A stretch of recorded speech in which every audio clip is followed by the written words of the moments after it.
Okay, now that we have our back pieces adhered and fastened to our finish panel, we can start gluing these up. All right, here goes nothing. I mean, if you can do both sides, great. Just make sure you have at least one side with a lot of glue. Doesn't have to be neat. It's on the back side. Never ever gonna see it. Time is of the essence. So I just want to get the glue on.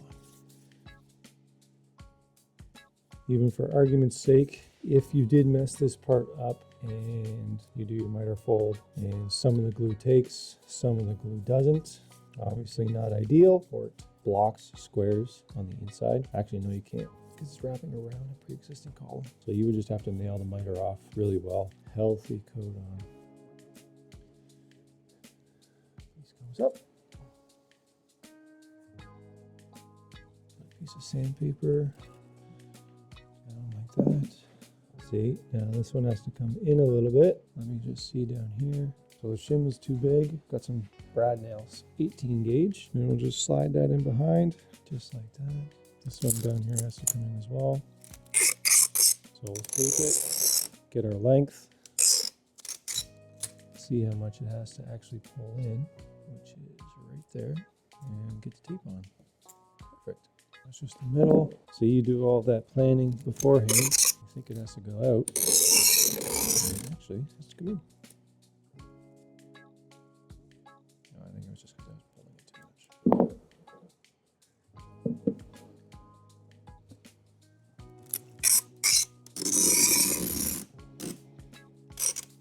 That had to get pulled in quite a bit. Pretty good. Pretty good. That's perfect. So that's what the back side looks like. And down here, same thing. Pretty good. I don't know if you can see that there's just a little bit of light at the bottom. Little. There's all the pieces. And then once the L is made, then we gotta do the U, which not quite sure yet how we're gonna do that. I might tape this side, might fold it down to the L, or just like this, except this will be scooted over. And then as it's laying on the ground, well, that'll be too hard to tape actually. So we won't do it that way. I will figure it out and I'll show you.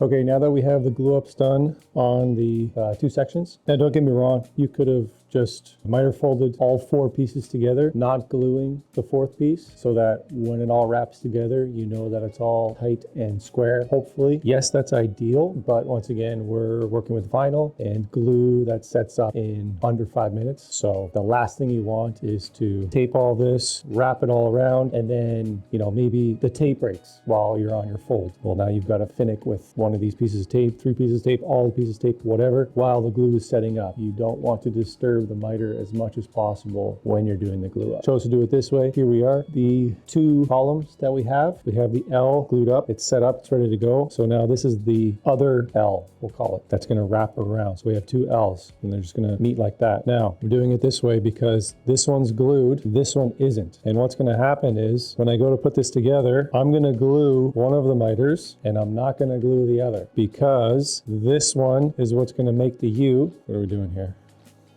Like that. So these are glued, gonna come together. I'm gonna glue one of them and I'm not gonna glue the other because this is gonna create the U. This is gonna help keep it square. That's all. So that's what this is. This is over taped because I want it to be strong. I'm not gonna be able to hold it when I'm doing this. So what happens is we're gonna fold this up, tape's gonna hold it. See how some of it came apart? That's fine. Just gonna go push it in. Now that only happened because I did a bead of tape. I did a long bead over all the small ones. So the long one pulled the small ones off. That's okay. I'm just gonna push it all in now. But this is exactly what you wouldn't want to happen when you have glue that's setting up right now. Well, that's why we did it this way, just to give us a little bit more flexibility. Okay, so that tape is all pushed in now, all nice. So we flip this over like that.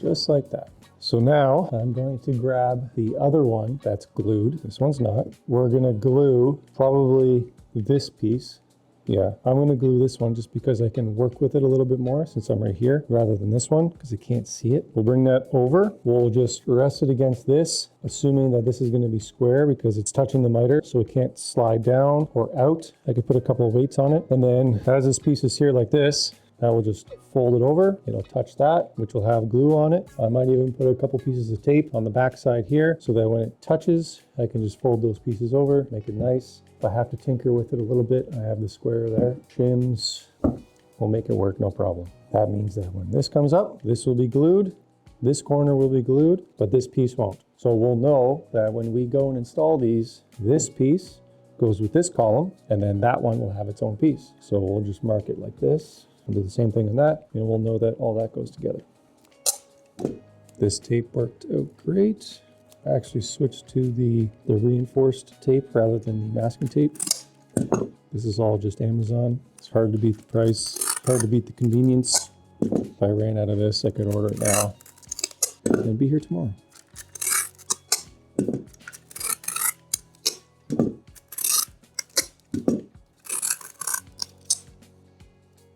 I've grabbed the one that's glued up already, marked it 111, so we know this all goes together. We've pre-taped it just in case. Well, not just in case, you got to pre-tape so it can hold it. Very important that you have your reference point, which I've always worked from the ground up. We're always going to be able to see the ground piece because of the stairs as you walk up. You'll always see those lines. Our reference point is the bottom. As this folds up, we'll make sure this is as flat as possible down here. And then at the top, doesn't matter. Push the bottom miter up against this miter so we know that it's kind of in its finished position. And then we will be gluing this guy and that guy. So as we fold up, we tape it, and this is the one that stays glued, and this bottom piece is the one that's not glued. So this is the one we'll be bringing to site to push on and glue it because it's got to go around something. We can't slide it over. Kind of is what it is. That's that. So we'll put the glue on both sides. We'll lift this up. We'll hold that because it's loose. So as we fold this up, we'll hold that miter, put one piece of tape, and go from there. Let's do it. Now, don't forget, this sets up quick, so we don't really care how neat it is. Just got to get the glue on. I guess really you could just put one side on and put lots, which is kind of what I'm doing. If you do, just make sure it doesn't leak into the bottom miter. It shouldn't because you have the backer piece that it's kind of just dripping down into. It's kind of adding a little more strength to that piece. And this side I might just do it just a little quicker. These little brushes, all that comes with, just make do. As much as you want to try and get that glue everywhere on the miter, it is probably a little more important to make sure that it's at the tip, because that's the part that's going to crack first. So the being outside, the least amount of material is, the least amount of glue can get to. So, you know, if you're short on time here, or you realize it was setting up quickly, make sure that glue is in the miter. I think you should be okay. Flat, glue, glue, glue. There goes nothing.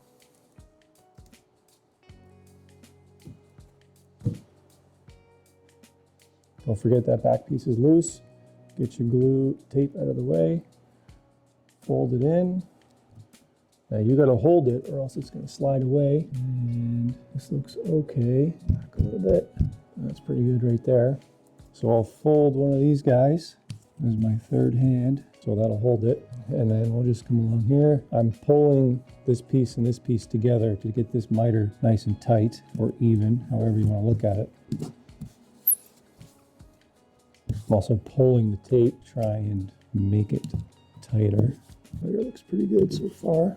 Okay, so now that piece is glued. Quick look, see if I see anything out of the ordinary. So now what you're gonna do is grab your square and you're gonna check this miter so it's slightly off down here.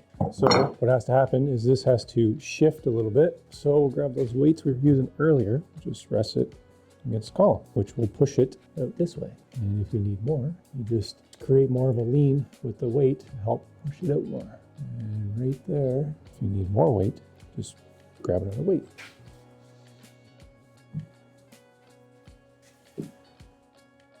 There we go. Perfect. This one's perfect too. Quick look. Man, that's pretty good too. Almost square. Need a little more length. That is pretty good. Just need a little weight in the middle. I think we're set. Right there. We're talking a 30-second. That's good. So now we wait 5 minutes, maybe more. So quick refresher, we already know this is square because this is our piece that's been glued up already. We're just trying to make sure that these two bottom miters are close. Well, this one's going to be tight because we taped it. This is the one that we couldn't. So we just make sure it's pushed against the bottom. And this is the only one we're actually concerned with. So it looks pretty good. I'm happy with that. So that's that. Now we jump to the next one. Saw how to do this one. Once those are glued up, we just DAP, fill. We like to use a combination of a couple things. DAP, platinum patch, exterior grade. This is the good one. We like to do our either big dents or big gouges or nail holes, if any, with that guy, and let that set up, and then finish with Bondo with glazing putty, wherever that is. It's around here somewhere. The red spotlight. Just DAP the interior. We'll cut the base and the crown down to size. I'll probably cut it maybe an 1/8 bigger than what we have here, and then make the adjustments on site, as we still have to scribe the bottom base to the entrance because it has a little bit of slope. Other than that, I think that's it. I think there's nothing else important to go over. Yeah, so after 5 minutes,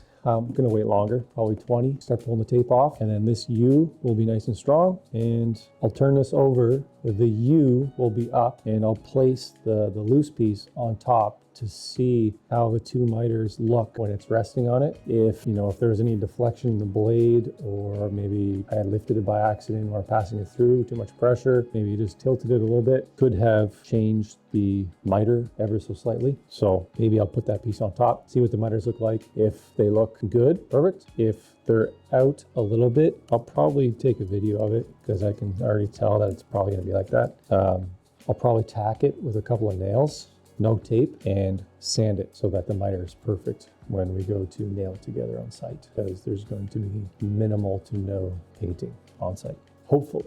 Anyways, okay, that's the gist of it.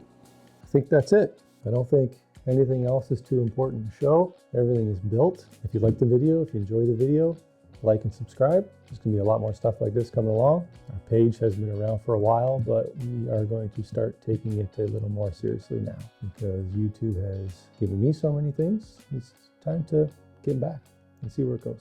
So that's it. We'll see you on the next one.